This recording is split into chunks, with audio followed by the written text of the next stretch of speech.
민주당 전당대회 돈봉투 의혹으로 구속된 핵심 피의자 강래구 전 한국감사협회장이 이번 사건의 피의자 가운데 처음으로 재판에 넘겨졌습니다. 강 전 회장을 구속할 당시 제외됐던 정치자금법 위반 혐의가 추가로 적용이 됐습니다. 강 전 회장 구속 수사로 이번 사건의 얼개를 구체화한 검찰은 현역 의원 그리고 더 나아가서 송영길 전 대표 수사에 더욱 속도를 낼 것으로 보입니다. 취재기자 연결합니다. 김혜린 기자. 네, 서울중앙지방검찰청입니다. 네, 이번 사건의 첫 기소인 거죠? 네, 강래구 전 한국감사협회장은 이번 사건으로 구속된 첫 피의자이기도 합니다. 지난 8일 구속된 강 전 회장은 구속기한 만료를 하루 앞두고 있는데 내일이 주말인 점을 고려해 오늘 기소된 겁니다. 구속영장 청구 때와 달리 정치자금법 위반 혐의가 추가됐는데 검찰이 그동안 강 전 회장 구속 수사를 통해 사건의 구조를 더 구체화한 것으로 분석됩니다. 먼저 지역 본부장들에 대한 자금 살포의 경우 검찰은 그 목적이 앞서 지난달 압수수색 영장에 적시한 대의원과 권리당원 등 포섭이 아닌 선거운동 활동비였다고 다듬었습니다.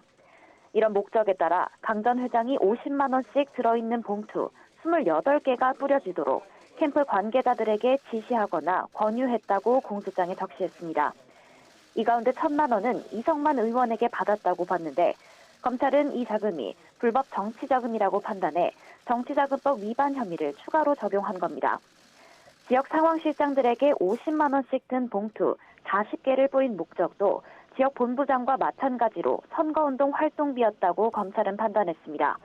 다만 강 전 회장이 지역 본부장과 지역 상황실장에게 직접 돈봉투를 제공한 혐의에 대해서는 수수자에 대한 조사가 더 필요하다고 보고 기소 대상에는 포함하지 않았습니다.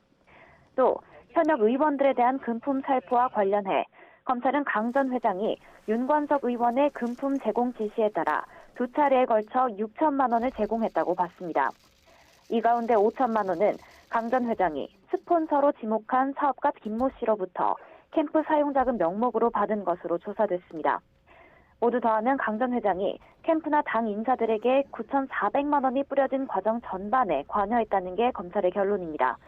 검찰 관계자는 당시 한국수자원공사 상임감사위원으로서 캠프에서 활동이 어려웠던 강 전 회장이 비전으로서 캠프 조직 파트를 총괄했다며 그 역할을 강조하기도 했습니다.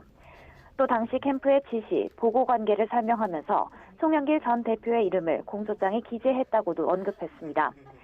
이와 함께 검찰은 지난 2020년 한국수자원공사 임원으로 재직하면서 사업가 박모 씨로부터 발전소 설비 납품 청탁과 함께 또 뇌물 300만 원을 수수한 혐의도 공소 사실에 포함했습니다. 네, 현역 의원들에 대한 조사도 본격화할 전망이라고요? 네, 강 전 회장 구속 수사로 사건 흐름을 구체화한 검찰은 이제 윤관석, 이상만 두 의원을 포함해 현역 의원 수사에 더 속도를 낼 계획입니다. 구속영장을 청구한 두 의원 체포 동의안은 오늘 국회에 접수되면서 다음 달 표결을 앞두고 있습니다. 앞서 검찰은 강 전 회장과 이정근 전 민주당 사무부총장 재질 조사를 통해 돈봉투 수수 의원 특정 작업에도 상당 부분 진척을 본 만큼 현역 의원 수사는 수수자들로도 본격 확대될 전망입니다. 검찰 관계자는 가장 민주적이어야 할 정당 선거의 본질을 훼손하고 또 나아가 헌법 질서의 근간인 민주주의 존립 기반을 파괴하는 행위라며 체포동의안 등 관련 절차에 만전을 기하겠다고 밝혔습니다. 지금까지 서울중앙지검에서 YTN 김혜린입니다.